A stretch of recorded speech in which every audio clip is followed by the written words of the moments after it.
Beredar sebuah video viral di media sosial TikTok tentang curhatan seorang pria yang merasa salah mengambil jurusan ketika ia kuliah. Diketahui pengunggah video kuliah di jurusan PGSD karena mengikuti keinginan orang tuanya. Video tersebut diunggah oleh pemilik akun bernama M. Wahid MRS pada Jumat 26 November 2021 kemarin. Dan hingga saat ini videonya telah ditonton lebih dari 400.000 tayangan.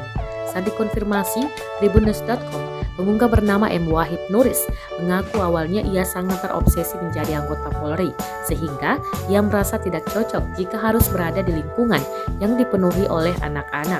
Meski sejak awal sudah merasa tidak cocok kuliah di jurusan PGSD, Wahid tetap bertekad untuk menyelesaikan kuliahnya, karena kuliah ini merupakan amanah dari kedua orang tuanya. Namun, Wahid mengakui pada saat itu ia masih berharap bisa mewujudkan cita-citanya menjadi polisi.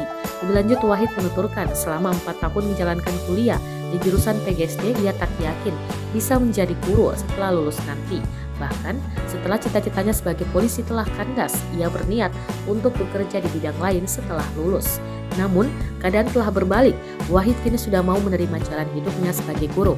Wahid juga sudah mulai nyaman bekerja di bidang pendidikan yang awalnya dirasa tidak cocok untuknya ini. Ia pun berharap agar kedepannya bisa menjadi guru muda yang bisa memberikan cerminan yang baik untuk murid-muridnya. Selain itu, Wahid juga ingin murid-muridnya kelak bisa menjadi lebih maju dan sukses, baik di bidang akademik maupun non-akademik.